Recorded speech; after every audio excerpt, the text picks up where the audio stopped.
प्रिय छात्रों, सुप्रभात। मैं डॉक्टर महेश तिवारी। पिछले वीडियो में मैंने आपको भाषा संचय पुस्तक के प्रथम पाठ यह है भारत देश हमारा का भावार्थ बताया था। आज आप सभी को संपूर्ण पाठ का अभ्यास कार्य करना है।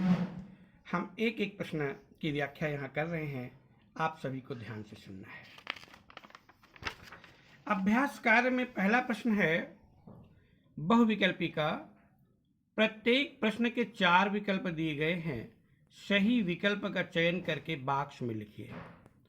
प्रश्न है, इस कविता में नगराज किसे कहा गया है? साफ साफ आप लोगों ने पढ़ा हुआ है।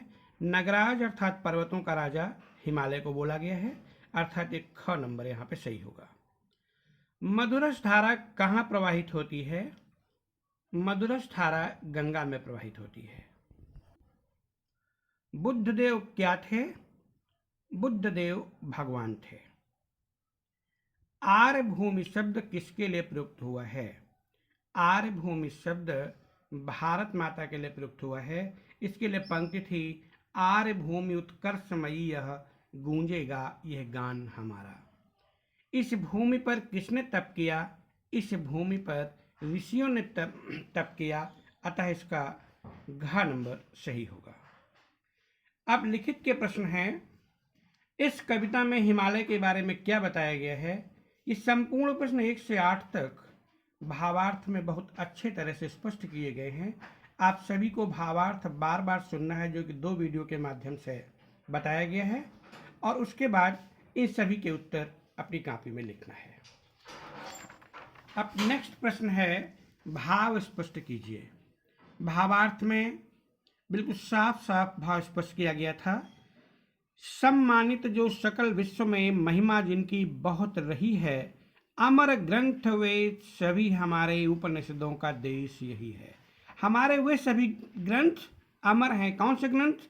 रामायण, महाभारत आदि ऐतिहासिक ग्रंथ, 18 पुराण, 4 वेद और उपनिषदों का देश यही है। इसको भावार्थ में अच्छी तरह से समझा दिया गया है। आप सभी को भावार्थ सुनना है और उसके बाद में आपको लिखना है। यह है देश हमारा भारत, पूर्ण ज्ञान का शुभ्र निकेतन। यह है देश जहाँ पर बरसी बुद्ध देव की करुणा चेतन। इसको भी भावार्थ में अच्छी तरह से बताया गया है। आपको भावार्थ सुनकर तब अपनी कॉपी में हल करना है।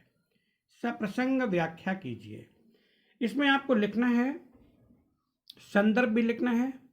प्रस्तुत पद्य पंक्तियाँ हमारी पाठ्यपुस्तक भाषा संचय के अंतर्गत आने वाले यह है भारत देश हमारा नामक शीर्षक से अवतरित हैं, जिसके रचनाकार महाकवि सुब्रमण्य भारती हैं। अब अगला प्रश्न है, निम्नलिखित काव्यांश को पढ़कर पूछे गए प्रश्नों के उत्तर दीजिए। यह है भारत देश हमारा, महारथीगण हुए जहाँ पर। यह है देश मही का स्वर्णिम, ऋषियों ने तप किए जहाँ पर। यह है देश जहाँ नारद के गूंजे मधुमय गान कभी थे। यह है देश जहाँ पर बनते सर्वोत्तम सामान सभी थे। कवि और कविता का नाम लिखिए। कवि हैं सुब्रमण्यम भारती और कविता यह है भारत देश हमारा।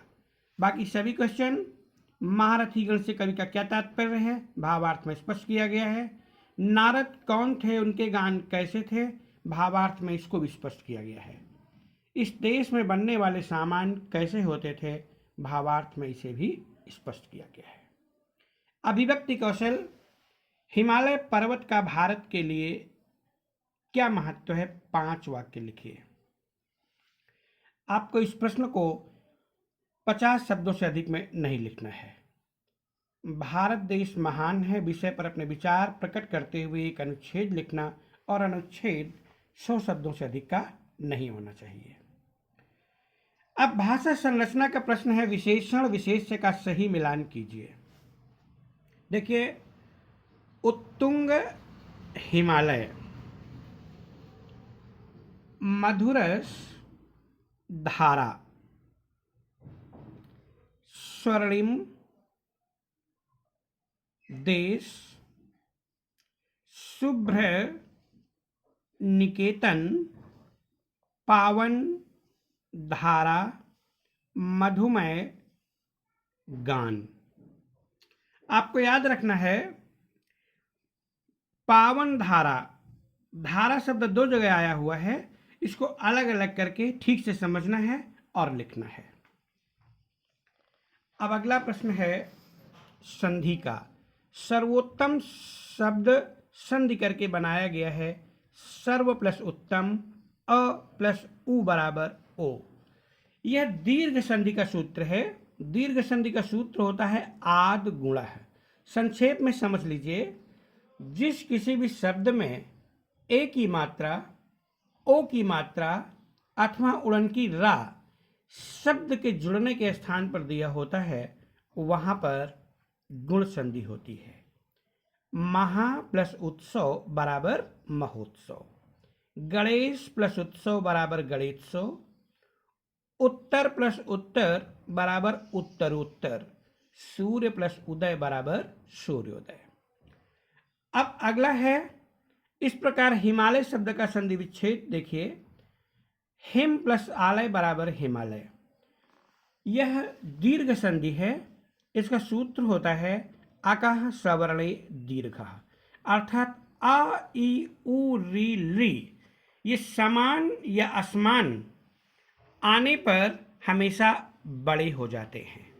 क्रम से मतानुसार बराबर मत प्लस अनुसार, सिंहासन बराबर सिंह प्लस आसन, पर्वतारोहण बराबर पर्वत प्लस आरोहण, पुस्तकालय बराबर पुस्तक प्लस आलय।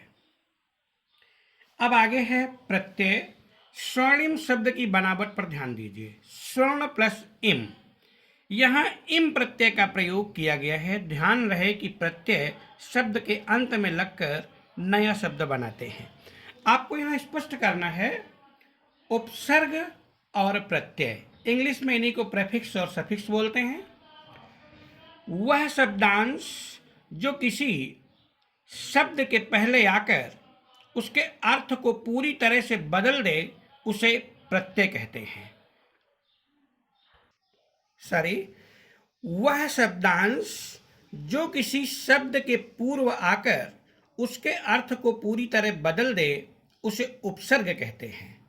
और वह शब्दांश जो किसी शब्द के बाद में आकर उसके अर्थ को बदलने का प्रयास करे, उसे प्रत्यय कहते हैं। निम्नलिखित शब्दों में प्रत्यय अलग करके लिखिए। रंगीला, बालपन, कायरता, लिखित, लालिमा, सम्मानित, धनवान, पुष्पित, चमकीला, गर्माहट, नमकीन। साफ साफ लिखा हुआ है, अपने आप आपको प्रत्यय अलग करके लिखना है। अगला प्रश्न, तत्सम शब्दों का प्रयोग बहुलता के साथ हुआ है। इन शब्दों का केवल आपको उच्चारण करना है। उत्तुंग, शुभ्र निकेतन, सम्मानित, क्षुद्र स्वार्थ, स्वर्णिम, गर्हित। इस कविता में यह देश की आवृत्ति करके विशेष प्रभाव उत्पन्न करने का प्रयास किया गया है और कई जगह पर अनुप्रास अलंकार का प्रयोग हुआ है।